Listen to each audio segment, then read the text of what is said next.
Bismillahirrahmanirrahim. Baik, kita mulai dari bab kalam.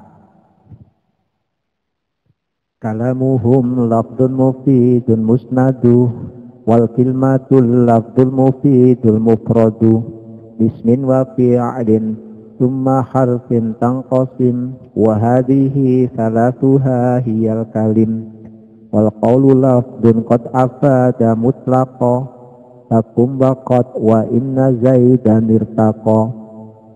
Kalamuhum utawi kalam mungguwe ulama ahli nahwu iku lafdun lafat mufidun kang awe faedah musnadu kang den sendekaken wal kilmatu utawi kang aran kalimah iku al lafdu lafat al mufidu kang awe faedah al mufradu kang mufrad utawa ijen ismin maring isim wa fi'lin lan fi'il tumma harfin nuli huruf kang qasim dadi kabagi apa kalimah wa hadhihi utawi iki kalimat isim fi'il huruf iku salah suha utawi telu-telune kalimat hiya yuhadihi iku al kalim aran kalim wal qawlu utawi qaul iku lafdun lafat kot afada kang temen-temen awe faedah opo lafat mutlakon kelawan mutlak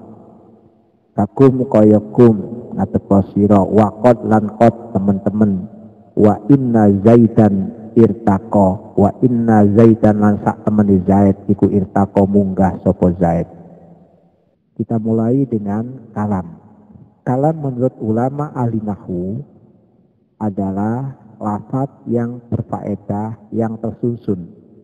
Lafaz adalah kalimat atau kata-kata kita yang mengandung salah satu dari huruf hijaiyah yang disusun dengan kata lain atau dengan lafaz lain yang mana susunan itu adalah sudah berfaedah. Maksudnya berfaedah, orang yang mendengarkan kata-kata itu sekiranya diam tidak menunggu kata-kata berikutnya. Kalimat adalah lafaz yang berfaedah dan tunggal. Kalimat yang berfaedah dan tunggal belum tersusun. Jadi kalau satu lafaz disebut dengan kalimat. Contoh kalam seperti koma zaitun, koma wus ngatek sopo zaitun zaid. Koma adalah lafaz, zaitun adalah lafaz.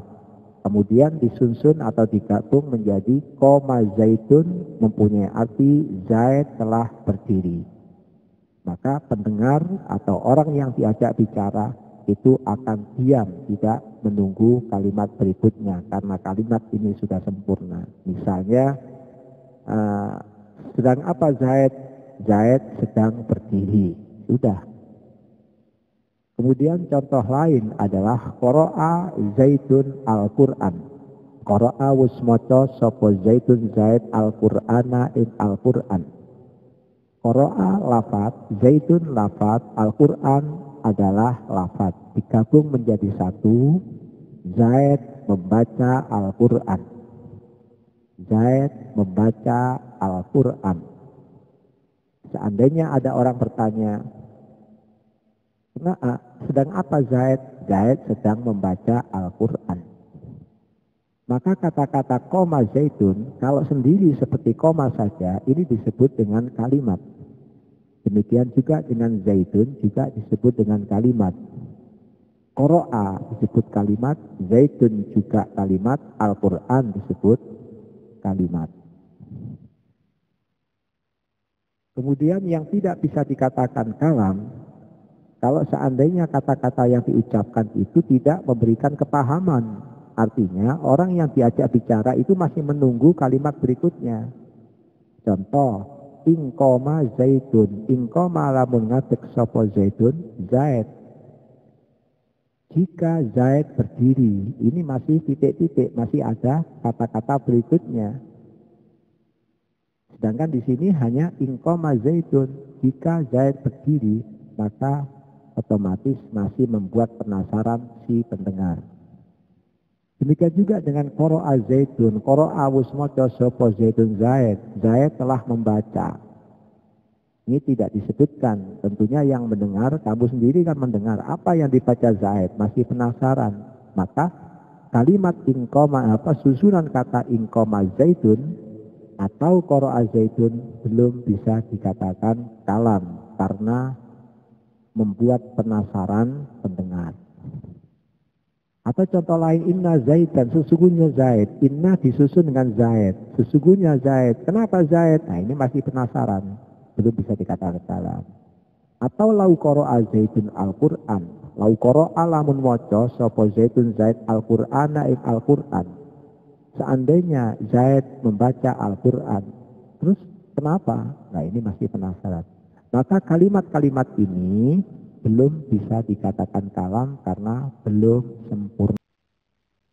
Kemudian pembagian kalimat sekarang. Kalimat itu dibagi menjadi 3. 1 kalimat isim, yaitu kata benda.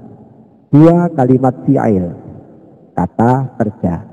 3 kalimat huruf, selain kalimat isim dan kalimat fi'il. Jadi bahasa Arab itu hanya 3 unsur ini yang akan menjadi pokok pembahasan. Kalimat isim, kalimat fi'il, dan kalimat huruf. Contoh-contoh. 1. Kalimat isim, kata benda. Contohnya seperti Zaidun, orang yang bernama Zaid, benda. Qur'anun, sebuah Al-Qur'an. Masjidun, masjid, ini kata benda. Semua orang tahu bahwa ini adalah kata benda. Kalimat fi'il, contohnya seperti koma, ngadeg. Qara'a, moco. Kataba, nulis. Koma, berdiri. Qara'a, membaca. Kataba, menulis. Ini adalah kata kerja. Yang ketiga, contoh kalimat huruf adalah min, saking atau dari. Ila, maring. Ke, ala, ingatasi, atas atau pada. Ini adalah kalimat huruf. Jadi bukan kata benda, juga bukan kata kerja. Yang biasanya dipakai untuk merangkai atau menggabung satu kata dengan kata lain atau pelengkap kalimat. Kalim berikutnya. Wahadihi salah suhahiyal kalim. Kalim, apa arti kalim? Kalim adalah merupakan jamak dari kata kalimat. Jadi kalau kalimat itu 1, kalau kalim lebih dari 3. Oleh karena itu, kalim adalah kumpulan dari 3 kalimat atau lebih. Contoh, qara'a Zaidun Al-Qur'an. Qara'a maca sapa Zaidun Zaid Al-Qur'ana ing Al-Qur'an. Nah, 3 kata, ada fi'il, ada isim, ada isim. Jadi mutlak ya, apakah isim semuanya, apakah fi'il semuanya? Kalau huruf semuanya nggak mungkin. Karena nggak mungkin kita membuat kata-kata dengan hanya berupa huruf. Contoh lagi, koma Zaidun amamal masjid. Koma ngadeg sapa Zaidun Zaid amamal masjidi ing dalam ngarti masjid. Zaid berdiri di depan masjid.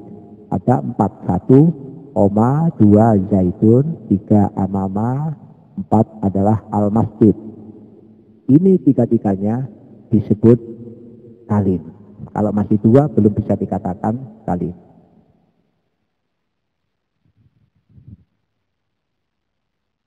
Kemudian qaul, wal qaulu lafdun qad afada mutlaqo. Apa qaul itu? Dilihat dari kata-katanya, qaul adalah perkataan.